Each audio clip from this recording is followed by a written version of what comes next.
Very good morning students, कैसे हैं आप लोग। आई होप आप लोग अपने अपने घर पे बहुत अच्छे होंगे स्टूडेंट्स।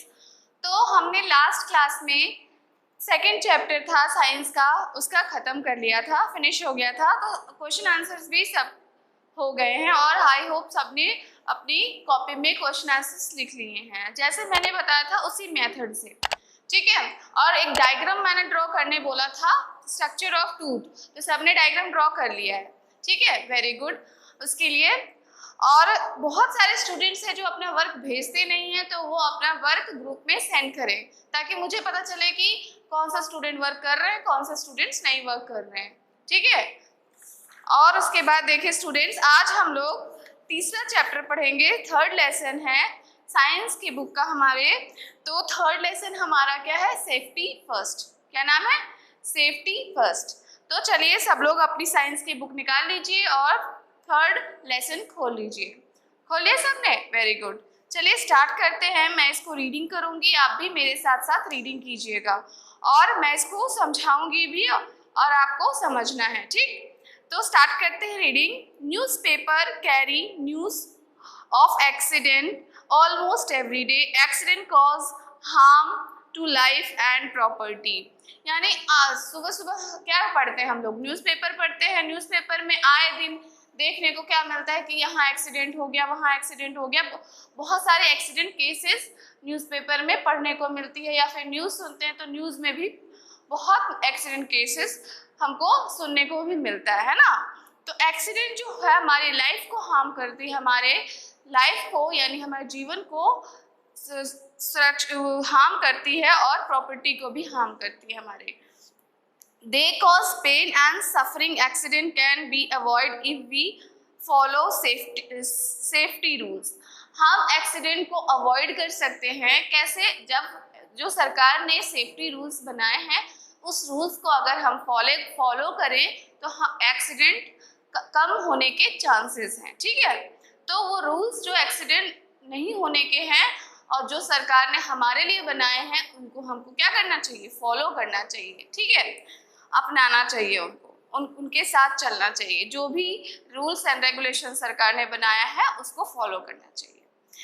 जो भी जैसे होम में है, घर में भी रहते हैं तभी भी एक्सीडेंट्स हो जाता है, स्कूल में रहते हैं फिर भी एक्सीडेंट हो जाता है, प्लेग्राउंड में खेलते खेलते चोट लग जाती कि नहीं लग जाती, रोड पे जाते क्रॉस करते हुए एक्सीडेंट्स, बहुत सारे तरह के एक्सीडेंट्स होते हैं ना। तो injury at home are mostly caused by slipping on the floor. जो इंजरी जैसे मान ले घर में है, घर में कैसे एक्सीडेंट होगा, मान लीजिए हम फर्श पे चल रहे हैं, बहुत पानी गिरा हुआ है, साबुन का पानी गिरा हुआ है, या बहुत ही फर्श एकदम स्लिपरी होती है तो उस पर फिसल जाते हैं तो क्या होता है, गिर जाते हैं तो कहीं कमर में चोट लग जाती है, कोई जो बोन्स है वो भी फ्रैक्चर हो जाते हैं ना। तो ऐसे होता है, जैसे slippering on the floors, Burns, electric shock and chemical poisoning. और मान लीजिए जैसे कहीं बर्न्स भी हो जाता है, कोई चीज़ जल भी जाती है ना, जैसे खाना बनाने के लिए हम लोग जाते हैं या फिर किचन का यूज़ करते हैं, इसीलिए छोटे बच्चे को अवॉइड किया जाता है कि किचन में नहीं जाए, ठीक है। और इलेक्ट्रिक शॉक लग सकते हैं ना, इसलिए हमको क्या करना चाहिए, इलेक्ट्रिक से दूर रहना चाहिए, ठीक है। एंड केमिकल पॉइजनिंग, ठीक है। Make your home a safe place. अपने होम को एक सेफ प्लेस बनाना चाहिए हमको। Being aware and alert will go a long way in keeping you safe. Safety at home. हमको होम में कैसे कैसे सेफ्टी प्रोवाइड कर, सेफ्टी लेनी चाहिए ताकि एक्सीडेंट ना हो, ठीक है। जैसे slippering on the floor, a person can slip and fall on the wet floor, trip over scattered toys और stumble down the stairs to avoid such accidents, है ना। यानी क्या, एक जैसे कोई व्यक्ति चल रहा है, कोई पर्सन चल रहा है, तो जब फ्लोर बहुत ही स्लिपरी होगी तो वहाँ पे, या फिर एकदम वेट होगा, एकदम गीला होगा और उस पर साबुन का पानी मान लो गिरा हो, तो क्या होता है, फिसलना तो है ही है। स्लिपरी होगी तो क्या हो जाएगा, फिसल जाएगी। या फिर बच्चे की आदत क्या होती है, छोटे छोटे बच्चे जहाँ खेलते हैं वहीं टॉयज छोड़ के चले जाते हैं, तो अगर उस टॉयज पे भी अगर पाँव पड़ जाता है तो क्या करते हैं हम लोग, फिसल जाते हैं, ठीक है। तो इन सबको अवॉइड कैसे करना चाहिए, जैसे बता रही हूँ मैं। पहला है keep the floors at home clean and dry. हमारे जो फ्लोर्स होते हैं होम के उसको क्लीन रखना चाहिए, एकदम साफ सुथरा, और ड्राई एकदम सूखा रखना चाहिए। Take care that the bathroom and the kitchen floor are not slippery. जो बाथरूम में टाइल्स लगे होते हैं वो, और साबुन, जैसे हम नहाते हैं तो साबुन का पानी उस पर गिर जाता है ना, तो फ्लोर क्या हो जाते हैं, एकदम स्लिपरी स्लिपरी फ्लोर्स हो जाते हैं ना। तो उसको हमेशा क्या करना चाहिए, एकदम ड्राई रखना चाहिए ताकि इस पे स्लिप ना कर सके। और किचन के फ्लोर को भी ड्राई रखना चाहिए, ठीक है। Do not leave your toys and other thing laying on the floor. और कोई अदर थिंग जैसे टॉयज है या फिर कुछ भी चीज हमको इधर उधर फ्लोर पे बिखरा के नहीं रखना चाहिए। इससे भी क्या हो जाती है, एक्सीडेंट हो जाते हैं, स्लिप कर जाते हैं लोग। Use a step ladder or a stool to reach something placed high।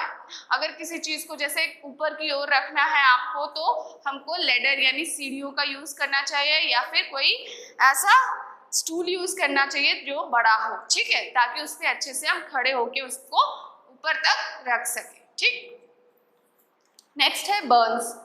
Accident due to a fire in the kitchen can causes a serious burn, है ना। एक्सीडेंट, फायर, जब आग अगर मान लो लग जाए तो कितनी इंजरी हो जाती है ना, लोगों को नुकसान भी होता है अलग से, और इंजरी भी हो जाती है, बहुत चोट भी लग जाती है ना। तो इसको अवॉइड करने के लिए क्या क्या चीज फॉलो करना चाहिए वो सुनिए। फर्स्ट है, one must not wear a synthetic cloth in the kitchen. हमको कभी भी सिंथेटिक क्लॉथ किचन में पहन के नहीं जाना चाहिए। जैसे हम वर्क करते हैं किचन में तो सिंथेटिक क्लॉथ नहीं पहनना चाहिए। क्यों? क्योंकि सिंथेटिक क्लॉथ जो आग को जल्दी पकड़ लेता है, आग जल्दी सिंथेटिक क्लॉथ को क्या पकड़ लेता है। सच क्लॉथ कैचेस फायर इजीली, ठीक है। दूसरा है, gas stove when not in use. जब गैस चलाते हैं उसके बाद बंद कर देते हैं, और जब हम यूज नहीं कर रहे होते हो तो उसको हमेशा बंद कर देना चाहिए। कहाँ से? रेगुलेटर जो होता है गैस का, वो जहाँ से सिलेंडर होती है वहां से भी बंद कर देना चाहिए। Be turn off. They must be check regular to avoid leakage. और लीकेज का ध्यान रखना चाहिए कि कहीं से गैस लीक तो नहीं हो रही है, इसका हमेशा ध्यान रखना चाहिए, ठीक। नेक्स्ट है electric shock. Electrical appliances make our work easy. Electrical जो अप्लायंसेस होती हैं वो हमारे काम को क्या करती है, इजी करती है। जैसे हमको गर्मी लग रही है तो कहाँ से मिलेगा, पंखा क्या करती है, हवा देती है। लाइट्स हमको जो बल्ब होते हैं वो लाइट प्रोवाइड करती है। जैसे वॉशिंग मशीन है, फ्रिज है, ये सब का क्या हमारे वर्क को क्या कर देती है, अब इजी कर देती है ना। तो they should be handle carefully, इसीलिए इनको हैंडल बहुत ही केयरफुली करना चाहिए, क्योंकि इलेक्ट्रिक से ये अब इलेक्ट्रिकल अप्लायंसेस हैं, इलेक्ट्रिक से चलने वाले, ठीक है। Do not touch electrical fittings with weight hands. जो स्विचेस होते हैं आपके घर में उसको हमको गीले हाथ से टच नहीं करना चाहिए। You may get an electric shock, या फिर आपको क्या लग सकता है, इलेक्ट्रिक शॉक लग सकता है अगर आपने गीले हाथ से टच कर दिया तो। Do not go too close to table fan और heaters if they are on. अगर टेबल फैन कहीं चल रहा है या फिर हीटर कहीं चल रहा है तो उसके ज़्यादा क्लोज नहीं जाना चाहिए, ठीक है। तो उससे भी क्या होता है, इलेक्ट्रिक शॉक लगता है। If someone get an electric shock, अगर मान लीजिए किसी को इलेक्ट्रिक शॉक लग गया और सी अ स्पार्क, और स्पार्क किसी ने देखा, तो क्या करना चाहिए, मेन स्विच जाके क्या करना चाहिए, जल्दी से ऑफ कर देना चाहिए। The main switch must be turn of immediately. जैसे मान लीजिए आपके घर में कहीं से दिखा कि स्पार्कलिंग हो रही है, चिंगारी उठ रही है, या फिर किसी को इलेक्ट्रिक शॉक लग गया, तो जल्दी जल्दी जाके क्या करना चाहिए, मेन स्विच ऑन ऑफ कर देना चाहिए, ताकि क्या होता है, उस स्पार्कलिंग ना हो और जिसको करंट लगा है या फिर शॉक लगा है वो भी खत्म हो जाए, ठीक। उसको जाके टच नहीं करना चाहिए। जैसे किसी को इलेक्ट्रिक शॉक लगा, जाके उसको टच करेंगे तो उससे क्या होता है, हमको भी शॉक लग जाएगा। फिर क्या करना चाहिए, हमको जाके मेन स्विच से स्विच ऑफ कर देना चाहिए, ठीक। Poisoning. Accidental consumption of chemical and medicine can causes poisoning, है ना। जैसे मेडिसिन होती है, ओवरडोज मेडिसिन की ले लेते हैं, ज़्यादा मेडिसिन खा लेते हैं तो भी क्या हो जाता है, हमारी बॉडी में बहुत केमिकल्स का स्प्रेड हो जाता है। जैसे poisoning chemical should be properly label and kept away from edible. और जो पॉइजनस केमिकल होता है, जैसे बहुत सारे पॉइजनस, जैसे फिनाइल हो गया, हमारे घर में होता है, चूहे मारने की दवाई जो होती है, ये सब कोई बहुत सारे पॉइजनस सब्सटेंस होते हैं हमारे घर में रखे होते हैं, तो हमेशा वो क्या करना, घर के उधर नहीं रखना चाहिए जहाँ पे खाने का सामान रखा जाता है, ठीक है, अलग से रखना चाहिए उसको, ठीक। Do not take a medicine without asking any adult. कोई भी ऐसी मेडिसिन हमको नहीं खानी चाहिए बिना बड़े से, किसी बड़े से इसकी सलाह के बिना कोई भी ऐसी मेडिसिन हमको नहीं लेना चाहिए, ठीक है। नेक्स्ट है सेफ्टी एट स्कूल। स्कूल में कैसे सेफ्टी रखा जाए। In school accident can happen when children run and push each other. School में कैसे एक्सीडेंट होता है, मान लीजिए आप क्या करते हैं, जब छुट्टी होती है तो यहाँ तो स्कूल में लाइन लगवा के सबको भेजा जाता है, और कहीं कहीं क्या होता है, जब पहले क्या करते थे बच्चे एकदम साथ में एक साथ ही निकलते थे, तो क्या होता है एक दूसरे को क्या करते हैं, पुश कर देते, धक्का दे देते तो गिर जाते हैं, तो उनको भी हार्म पहुंचता है और जिसने धक्का दिया उसको भी हार्म पहुंचता है ना, उसको भी नुकसान होता है। तो इनको अवॉइड कैसे करना चाहिए। डू नॉट रश अप और डाउन द स्टेयर्स, यानी सीढ़ियाँ चढ़ते समय, सीढ़ियाँ उतरते समय बहुत भीड़ नहीं होनी चाहिए, सिंगल लाइन से डबल लाइन से सीढ़ियों को उतरना चाहिए, ठीक है। You may fall and hurt yourself and others. अगर ज़्यादा रश होगा तो आप भी गिरेंगे और दूसरे को भी गिराएंगे, ठीक है, और आपको भी चोट लगेगी, दूसरे को भी चोट लगेगी। Do not climb on desk and chairs और थ्रो थिंग्स अराउंड। हमें कभी भी डेस्क या चेयर पे जिस पे बैठते हैं उस पे नहीं चढ़ना चाहिए, क्योंकि अगर उस पर चढ़ेंगे और इधर उधर चीज़ें नहीं फेंकनी चाहिए, उससे क्या होता है लोगों को चोट लग सकती है या फिर आप भी नीचे गिर सकते हैं, तो गिरने से क्या होगी, आपको भी चोट लग सकती है, तो ऐसा काम नहीं करना है, ठीक है। Safety on the playground and in the swimming pool. Playground और स्विमिंग पूल में सेफ्टी कैसे रखा जाए, तो follow the rules of the game while playing, wait for your turn at right. यानी हमको जो रूल्स एंड रेगुलेशन बनाए गए हैं गेम्स के लिए उसको फॉलो करना है और अपनी बारी का इंतजार करना चाहिए, ठीक है। ओके स्टूडेंट, पेज टर्न कीजिए, page number 26। Use a swimming tube for swimming if you are not an expert swimmer. हमको स्विमिंग ट्यूब का अगर हमको स्विमिंग नहीं आती, मान लीजिए पहली बार सीखने गए हैं, हमको स्विमिंग नहीं आती है, तो क्या करें हम, तो हमको क्या करना चाहिए, स्विमिंग ट्यूब का यूज करना चाहिए, ठीक है। Always swim in the presence of adult, और हमेशा किसके प्रेजेंस में स्विमिंग करनी चाहिए, बड़े लोग अगर घर पे हैं कोई तो उनके प्रेजेंस में हमको स्विमिंग करनी चाहिए, ठीक है।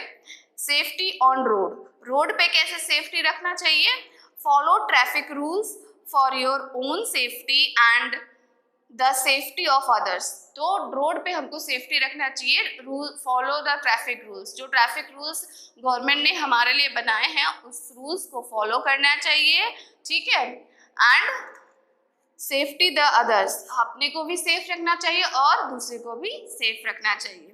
Carelessness on the road can cause accident. अगर केयरलेसनेस होगा रोड के ऊपर तो क्या हो सकता है, एक्सीडेंट होने के चांसेस ज़्यादा होते हैं। टू अवॉइड सच एक्सीडेंट, इस एक्सीडेंट को अवॉइड करने के लिए, है ना, walk on the footpath, footpath पे चलना चाहिए। जो वॉक करके चलते हैं रोड पे, जैसे जो पैदल चलते हैं, तो उनको क्या करना चाहिए, एक सरकार ने रोड बनाई है, रोड के साइड में क्या बनाया है, फुटपाथ बनाया है, तो उसके ऊपर चलना चाहिए, ठीक है। Cross the road only at the zebra crossing. Road तभी क्रॉस करना चाहिए जब जिब्रा क्रॉसिंग हो। जिब्रा क्रॉसिंग क्या होती है, जो व्हाइट और ब्लैक कलर की स्ट्रिप्स होती है ना रोड पे बनी हुई, उसको बोलते हैं जिब्रा क्रॉसिंग, ठीक है। Look to your right then to your left, पहले राइट की तरफ देखना चाहिए, फिर लेफ्ट की तरफ देखना चाहिए, देन टू योर राइट, फिर राइट की तरफ देखना चाहिए, है ना, एंड राइट अगेन, ठीक है, फिर राइट की तरफ देख के फिर उसको क्रॉस करना चाहिए, ठीक है। Cross the road when the traffic stop. हमको रोड कब क्रॉस करना चाहिए, जब ट्रैफिक एकदम बंद हो, एकदम स्टॉप किया जाए तब। Do not rush start out in time, ठीक है। और जब स्टार्टिंग जैसे ट्रैफिक बंद हो जाता है उसके बाद चालू होता है तो क्या करते हैं, बहुत सारे भीड़ इकट्ठी चली जाती है, तो ऐसा नहीं करना चाहिए, रश नहीं, ज़्यादा भीड़ नहीं फैलाना चाहिए, ठीक। देखिए कुछ ओरल क्वेश्चन है स्टूडेंट्स, ये हम लोग करते हैं। Choose the correct answer. Accident, fainting, insect bite cause harm to life and property. तो इसमें क्या आएगा आंसर? एक्सीडेंट। सो सब लोग एक्सीडेंट पे क्या करेंगे? टिक लगाएंगे। ठीक है, नेक्स्ट है do not touch electric appliances, toys, utensils with weight hands. तो क्या नहीं टच करना चाहिए हमको गीले हाथ से? Electric appliances. ठीक, नेक्स्ट है keep chemical away from edible elders या थीव्स। जो केमिकल्स होते हैं हमको किससे दूर रखना चाहिए? इटेबल थिंग्स जो होते हैं ना, इटेबल थिंग्स, उससे दूर रखना चाहिए। Use a swimming tube for swimming, sieving and running. तो हमको स्विमिंग करते समय स्विमिंग ट्यूब का यूज करना चाहिए। तो आंसर क्या आएगा? स्विमिंग। ठीक, ओके स्टूडेंट्स, तो अब हम फर्स्ट एड जो है ये हम नेक्स्ट क्लास में आपको पढ़ाएंगे। ठीक है, तो जितना भी मैंने पढ़ाया है आपको वो क्या करना है? आपको अपने घर में फिर से उसको पढ़ना है। उसके बाद फिर हम लोग नेक्स्ट क्लास में फर्स्ट एड पढ़ेंगे। Okay, thank you and